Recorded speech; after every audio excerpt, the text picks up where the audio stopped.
Hey everyone, welcome to Homeschool. And we are with the chapter Chemical Reactions and Equations, where we have discussed many different types of chemical reactions. And today we will discuss the remaining reactions, that is double displacement, reduction and oxidation reactions. Clear? And coming to the first reaction, that is double displacement reaction. So what do you mean by double displacement reaction? Okay, so here before I go for the definition, just observe this example. I will give two examples here. So under that first example, BaCl2.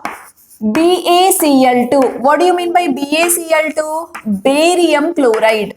Barium chloride. Okay, so I hope you know the formulas of these things, right? So you must know for this name what is the formula, for this formula what is the name. Both you must know how to write it. Okay, and now I will take another compound, sodium sulfate. Can you tell me what is the formula of sodium sulfate? Sodium is Na, sulfate is polyatomic group. Okay, sodium valency 1, sulfate valency 2, so Na2SO4. So this is our sodium sulfate. Okay, and this particular reaction, I'll show you visual also, don't worry, just try to understand here. See, when barium chloride reacts with a sodium sulfate, what actually happens is, say in barium chloride, this is barium ion, positive part. Okay, say always the first written element will be positive, next thing will be negative. Actually, these are the different examples for salts. Okay, salt in the sense it is not NaCl. Okay, salt means there are so many compounds which belong to a type of compounds called salt.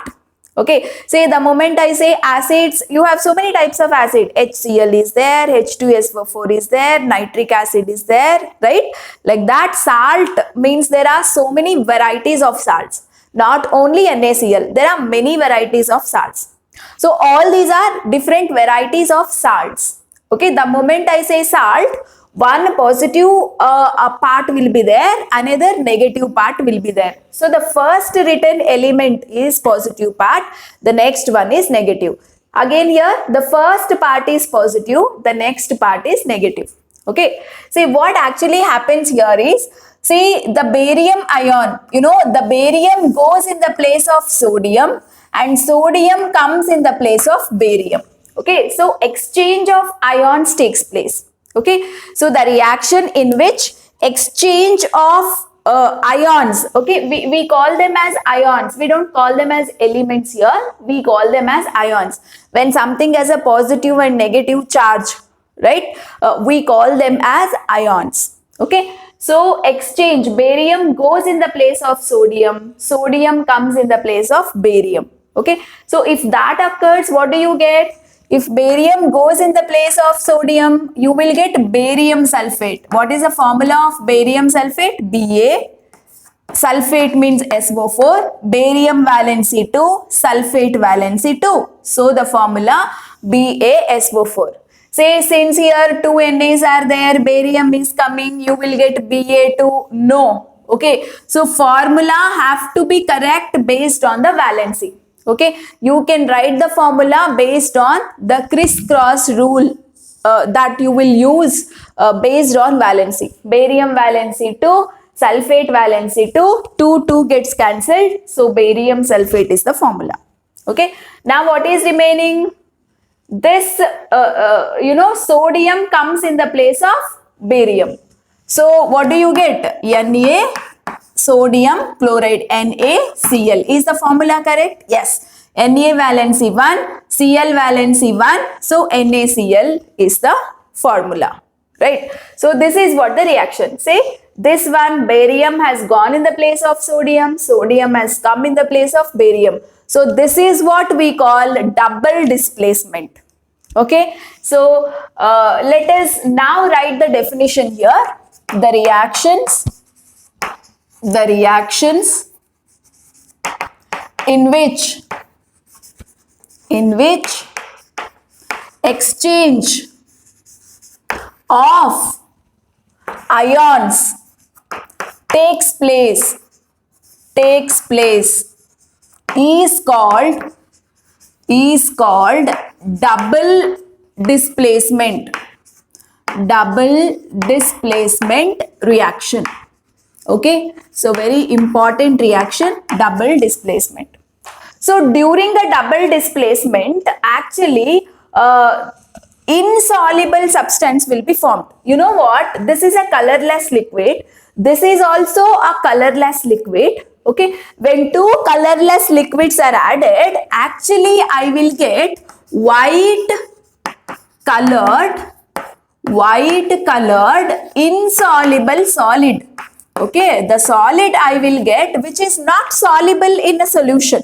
Okay, it remains as a solid. Clear? So white colored insoluble solid I will get. Okay, so such a insoluble solid we will call it as precipitate. Okay, so here barium sulfate is formed as white precipitate. Okay, so and NaCl, it will be soluble in water. It will be soluble in a solution. Okay, but barium sulfate, whatever has formed, it will appear as white color solid. That is what we call precipitate. So what do you mean by precipitate here? I am giving you the definition of precipitate. Precipitate means insoluble solid formed during precipitation reaction. During precipitation reaction is called precipitate. Actually, double displacement reactions are also called with another name called precipitation reaction. Precipitation reactions. Okay, so during precipitation reaction, you know, one of the product that you get will be insoluble solid. This insoluble solid can have any color. Okay, here it is white color solid. So I will call barium sulfate as white precipitate. So you will understand better when you see the visual. Let us watch the visual now. See guys, they have taken two beakers. In one of the beaker, a barium chloride solution is there, that is taken in one test tube. Okay, this is barium chloride solution. You can say it's a colorless one. It's looking just like a water. Barium chloride is a white solid. Mixed with water, it became a solution. Okay, that was taken in a test tube 1. And now this is a second test tube. In this, they are taking sodium sulfate solution, and this is also almost colorless solution. So both solutions were taken in separate test tubes. Okay, so now you can observe on mixing both of them what is going to happen, right? So you can see the color of the solutions, both are almost colorless, right? And the moment you mix both of them, you see now he is mixing both of them, you can observe, see there you can observe a white precipitate. Okay, that's what you will observe in double displacement reaction. You see white milky curdy PPT, insoluble solid you had got, and this is what the precipitate of barium sulfate, right? You had taken two colorless solution. The moment you add both of them, you had got a white insoluble crystals actually, and that is what we call it as precipitate, and it is barium sulfate precipitate. Hope now you understood what do you mean by precipitate here, right? Okay. So this is actually the first example. Another example which is very much important to remember for board examination. Okay, that is example 2. This reaction we have already studied, and I have shown you a beautiful video clip on this in part 1 of this chapter. In the part 1 video, we had seen the video clip of this reaction. See, now just I'll write it and I'll ask one question and post the answer for that question in the comment box. So listen to a question. So you have a reaction lead nitrate, that is PbNO3 twice is called lead nitrate. When this lead nitrate reacts with potassium iodide, right? So what happens here? The same thing, double displacement reaction takes place. That means lead goes in the place of potassium, potassium comes in the place of lead. So you will get, what do you get? Potassium nitrate, formula KNO3, and another one, lead iodide. Lead iodide is what obtained as a precipitate here. Can you tell me what is the color of lead iodide precipitate? About this reaction, I have shown a beautiful visual in the part 1 video. You will come to know if you have watched that video, right? Say, post the answer in the comment box. Lead iodide is formed as insoluble solid, but it is not a white colored precipitate. PPT means precipitate. PPT is a short form of writing precipitate. Okay, so it's not a white color precipitate. You have some beautiful color for this precipitate. So write the answer for this question and post it in a comment box. What is the color of lead iodide? Okay, fine. And with this, I am completing double displacement reaction. And now we will talk about reduction reactions and oxidation reactions. So now oxidation reaction. Say oxidation reaction and reduction reaction. You know what? Their meanings are very, very important to understand. See, whenever you add oxygen to a particular substance, then that process is called as oxidation reaction. Okay? Say, very, very important. Oxidation is nothing but addition of oxygen. Addition of oxygen. Not only addition of oxygen from a substance. In any case, if you are removing hydrogen, then also it is called as oxidation. Okay, so oxidation has got two meanings. One meaning is, if you add oxygen in any reaction, then it is called as oxidation. And if you remove hydrogen, then also you will call it as oxidation. So removal of hydrogen. So there are two meanings for the word oxidation. One is addition of oxygen. The other meaning is removal of hydrogen. Clear? Let us see the examples now. You observe this example, copper. You all know the color of the copper, right? Which is brown in color. Copper is brown in color. But when you heat this copper in presence of oxygen, the same copper gets converted into black color substance. And that black color substance is copper oxide. So what has happened here? Copper got converted into copper oxide. Okay, so how did copper become copper oxide? By adding oxygen.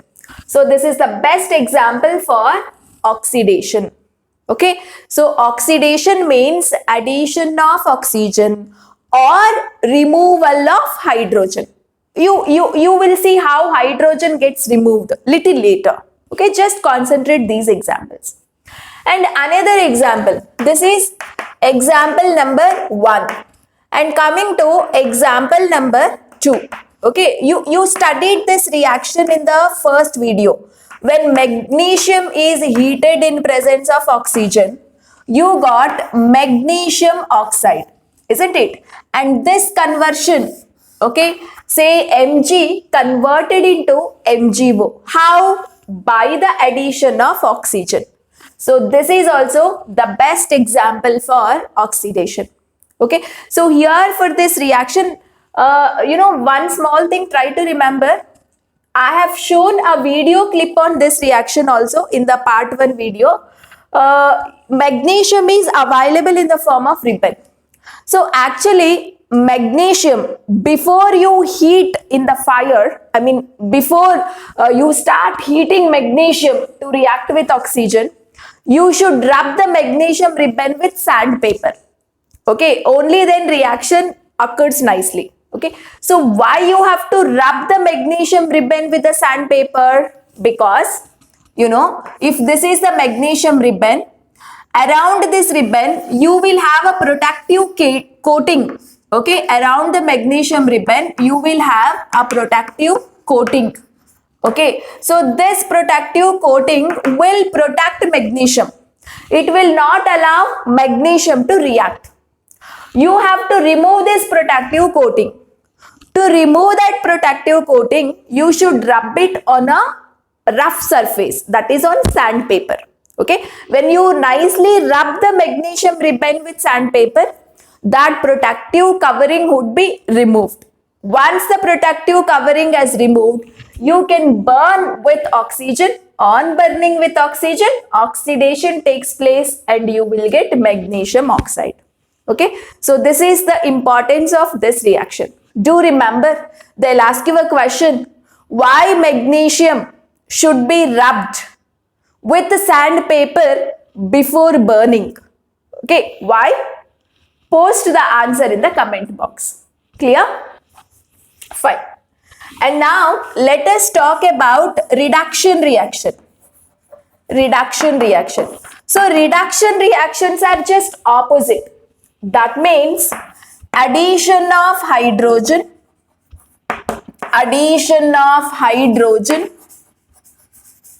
or removal of oxygen is called reduction reaction. Okay, say for example, you see here copper oxide, to that I am adding hydrogen. Okay, you will get copper plus H2O, right? Say copper oxide, I am adding hydrogen. Say reactants you observe, to this particular substance I am adding hydrogen. Okay, say here copper oxide is actually getting converted into copper. Our copper oxide got converted into copper. So in the process, what you observed, here oxygen was there before, now in the product that oxygen is not there. That means you removed oxygen by adding hydrogen. Yes or no? What has happened here? You have removed oxygen. Removal of oxygen is called reduction. And also you have added hydrogen, right? So addition of hydrogen is called reduction. So this is the best example for reduction. Okay, so here if you have seen H2 getting converted into H2O. Okay, say CuO has become Cu. What you have observed, oxygen was there previously, now it is not there. That means removal of oxygen took place. Removal of oxygen in the sense it is reduction. And also observe this conversion, H2 converted into H2O. Previously O was not there, now O is there. That means for H2 you added oxygen, right? So now this is actually oxidation. H2 getting converted into H2O is called oxidation. CuO getting converted into Cu is called reduction. Yes or no? Actually, this is the reaction where you have both reduction as well as oxidation. This is the reaction where you will observe both reduction as well as oxidation. See the conversion of CuO into CO. Oxygen is missing in the product. That means how did you convert CuO into Cu? By the removal of oxygen. Oxygen removed has been clearly observed in the conversion of CuO to Cu. Okay, so this particular part of the reaction is reduction. And you see the conversion of H2 to H2O. Oxygen was added to H2. Actually, this oxygen gets removed from copper oxide and that gets added to H2. So H2 has become H2O. Oxygen is added to H2, no? So it has become H2O. Addition of oxygen is called oxidation. That means this is the reaction where you will observe both reduction reaction and oxidation reaction. Such reactions are called redox reaction. Okay, very important. Redox reactions. Okay, red means reduction, OX means oxidation. Okay, so what do you mean by redox reaction? The reactions which involve both oxidation and reduction. Oxidation and reduction is called redox reaction. Okay, so in the examination, they will ask you about redox reaction. They will give you one redox reaction and they will ask you which reactant underwent oxidation, which reactant underwent reduction. Okay, if you take up the same example, I can say copper oxide underwent reduction, hydrogen underwent oxidation. Okay, so they'll give you one reaction and they will ask you which is reduced and which is oxidized, or in other way, which has underwent reduction and which has underwent oxidation. So about redox reaction and about this types of questions we will discuss in the next video in detail. Okay, so till then, take care and revise the entire concept. See you in the next class. Thank you so much.